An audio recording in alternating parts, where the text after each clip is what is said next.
Modern prostitution கேள்விப்பட்டிருக்கீங்களா? இன்னைக்கு அதுதான் நம்ம நாட்டுல நல்ல பிசினஸா போயிட்டு இருக்கு. அப்படின்னா என்ன, அதோட தியரி என்னன்னு சொல்லட்டுமா?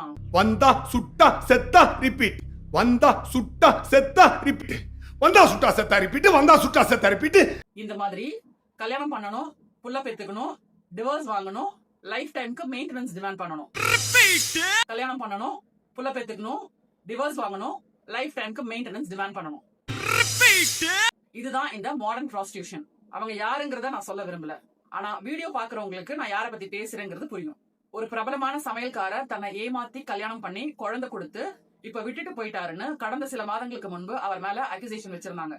அவங்களை ஏமாத்தி கல்யாணம் பண்ணிட்டாரு, அவங்களை ஏமாத்தி குழந்தை கொடுத்தாருன்னு அவங்க உணர்ச்சி பொங்க ஒரு ஸ்டேட்மெண்ட் வைக்கிறாங்க. அவங்களோட வீடியோயும் பிரஸ் மீட்டையும் பார்த்து நிறைய பேர் அவங்களுக்கு ஆறுதலாவும் சப்போர்ட் பண்ணியும் பேசினாங்க சோசியல் மீடியால. ஆனா பெண்ணா இருக்கிறாங்கிற ஒரே காரணத்துக்காக அவங்க பண்ண தப்பையெல்லாம் நியாயப்படுத்தி பேச முடியாது, பேசவும் கூடாது. அதுக்காக அந்த சமையல்காரர் பண்ணதெல்லாம் நியாயம், அவர் பண்ணது தப்பே இல்ல, அவர் உத்தமர் அப்படின்லாம் நான் சர்டிபிகேட் கொடுக்கல. 100% இல்ல 200% அவர் மேல தப்பு இருக்கு. ஆனா இவங்க ஏமாந்துட்டாங்க, என்ன ஏமாத்திட்டாருன்னு சொல்றாங்க இல்லையா, அது தப்புன்னு சொல்றேன். ஏன்னா ஏமாறுறதுக்கு இவங்க 10 பருவத்துல இல்ல. இவங்களுக்கு ஆல்ரெடி ஒரு திருமணம் ஆயிருக்கு, அதுல ஒரு குழந்தை இருக்கு, அதுக்கப்புறம் அந்த திருமணத்துல இருந்து விவாகரத்து வாங்கியிருக்காங்க. அந்த திருமணத்தின் வழியா அவங்க கத்துக்கிட்ட வாழ்க்கை பாடங்கள் ஏராளம் இருக்கும். அப்படி இருக்கும்போது எப்படி ஒருத்தர் திரும்ப வந்து நான் உனக்கு வாழ்க்கை கொடுக்குறேன், நான் உன்னை பாத்துக்கிறேன்னு சொல்லும் போது எப்படி முதல்ல அவங்க அதை நம்பினாங்க?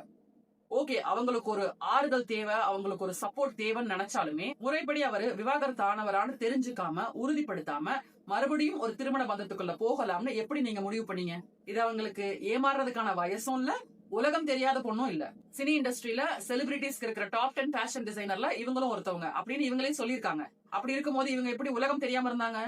எப்படி ஒருத்தர் வந்து நான் உனக்கு வாழ்க்கை கொடுக்குறேன், நான் உன்னை வாழ்க்கை பூரா வச்சு பாத்துக்கிறேன் அப்படின்னு சொல்லும் போது அந்த வார்த்தைக்கு மயங்கி எப்படி இவங்க விழுந்தாங்க? இது நம்புற மாதிரியா இருக்கு? It's a planned trap.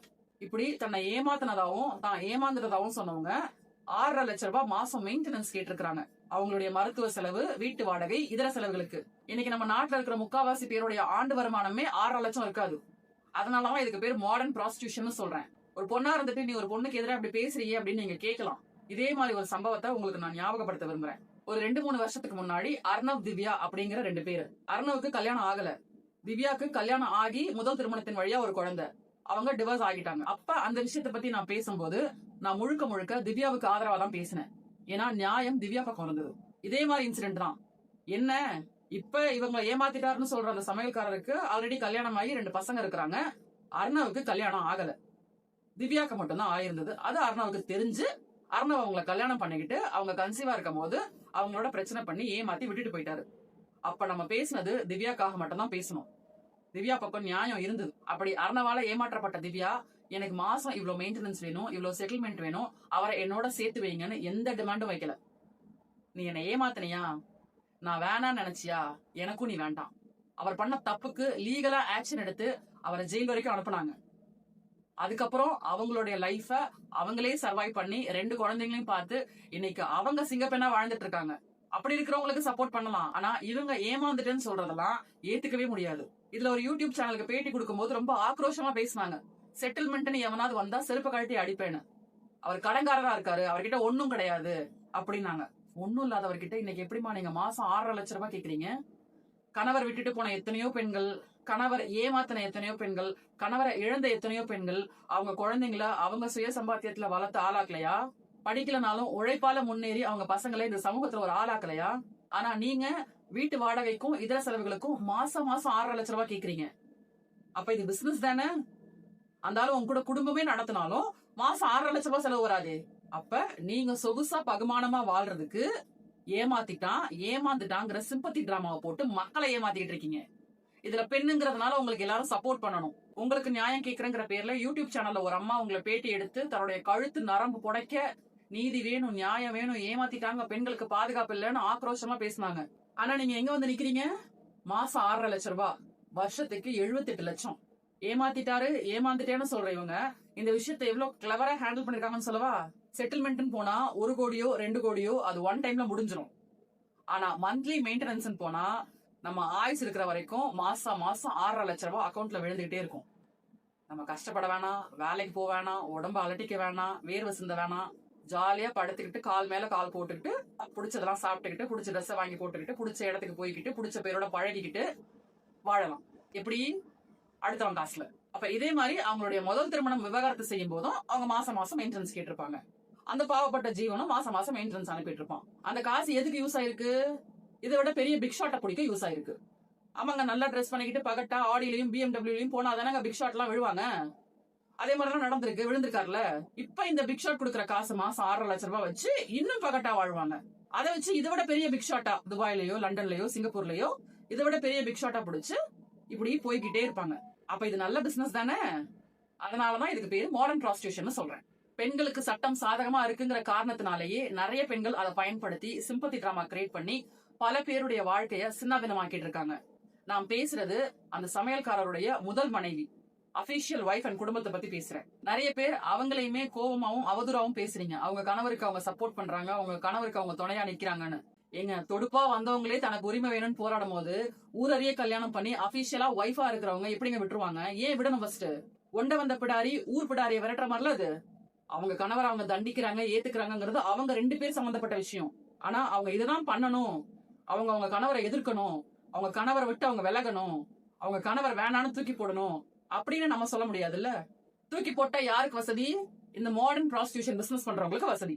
ஆனா இறைவன் மிகப்பெரியவன். மாசம் மாசம் 6.5 லட்சம் ரூபாய் வாங்கிட்டு சொகுசா வாழலாம், இன்னும் பல குடும்பங்களை கெடுக்கலாம்னு நினைச்சு மனக்கணக்கு போட்ட அம்மையாருக்கு இறைவன் அடிச்ச ஆப்பு ஆண் குழந்தை பிறந்திருக்கு. சமையல்காரர் தான் பொம்பளை பிள்ளை வேணும்னு கேட்டாரு, அவருக்காக தான் நான் பிரெக்னன்ட் ஆனேன், அவருக்காக தான் நான் குழந்தை பெத்துக்கணும்னு முடிவு பண்ணேன் அப்படின்னு எல்லாம் பேசினாங்க பேட்டியில. அவருக்கு பொம்பளை பிள்ளை வேணும்னா அவர் கொண்டாட்டி பெத்து கொடுக்க போது நீங்க என்ன புள்ள பெத்து கொடுக்குற மிஷினா? இல்ல இங்க புள்ள பெத்து தரப்படும் உங்க வீட்டுல போர்டு வச்சிருக்கீங்களா? தமிழ்வேந்தன் சார் ரொம்ப அழகா பேசியிருப்பாரு இந்த விஷயத்த. ஆண்களுக்கு பாதுகாப்பு இல்லை இந்த நாட்டுல இல்ல உலகத்திலேயே இல்ல. ட்ரம்ப் மேலேயே பாலியல் புகார் இருக்குன்னு. அதுதான் நடக்குது.